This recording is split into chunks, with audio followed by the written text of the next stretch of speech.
धुळे शहरात दिनांक 27/8/2023 रोजी कानबाई मातेची स्थापना करून संध्याकाळी 7 वाजता महाआरती केली जाते। त्यानंतर कानबाई मातेचे अनेक परिवारांकडून रोड पुजले जातात। कानबाई मातेची स्थापना ओसवाल नगर येथील दिलीप भिका वाघ यांच्या राहत्या घरी करण्यात आली। रात्रभर जागरण करण्यासाठी विविध प्रकारचे करमणुकीचे कार्यक्रम आयोजित केले जातात। दरवर्षी कानबाई मातेची स्थापना करून कानबाई माता बसवली जाते।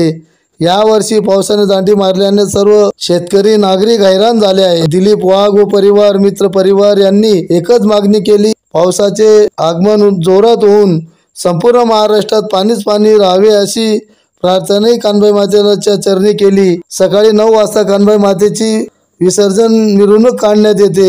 विसर्जन करण्या अगोदर आरती करून कानबाई मातेची विसर्जन मिरवणूक वाजत गाजत मोठ्या उत्साहात विसर्जन केले जाते। यावेळी संपूर्ण वाघ परिवार व भावंडकी मित्र परिवार कॉलनी परिवार या विसर्जन करण्याच्या वेळी सहभागी होऊन सर्वांनी आनंद घेतला।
आली आई पडलो आता संकट निवारी जय देव जय महिषासुरमर्दिनी महिषासुरमर्दिनी ईश्वर वरदे तारक संजीवनी जय देव नमस्कार, मी दिलीप वाघ। आज कांदा उत्सव धुळे शहरात व संपूर्ण महाराष्ट्रात मोठ्या उत्साहात साजरा केला जातो। तसेच आजचा कांदा उत्सव हा खानदेशातील व श्रावण महिन्यातील शुद्ध आणि श्रेष्ठ मानला जातो। कानबाई मातेने यावर्षी पावसाकडे लक्ष देऊन कानबाई प्रसन्न व्हावे व संपूर्ण महाराष्ट्रातील जनतेला व महाराष्ट्रातील शेतकरी यांना चांगलं पावसात आगमन करून ओलचिंब करावे अशी अपेक्षा करतो। आज कानबाई मातेचा उत्सव म्हणजे पुरणपोळी खीर याचा नैवेद्य दाखवून महाआरती करून मातेचं रात्रभर दुबल्या जागरण करून कानबाई मातेचं जागरण केले जाते व दुसऱ्या दिवशी मोठ्या उत्साहात विसर्जन केले जाते।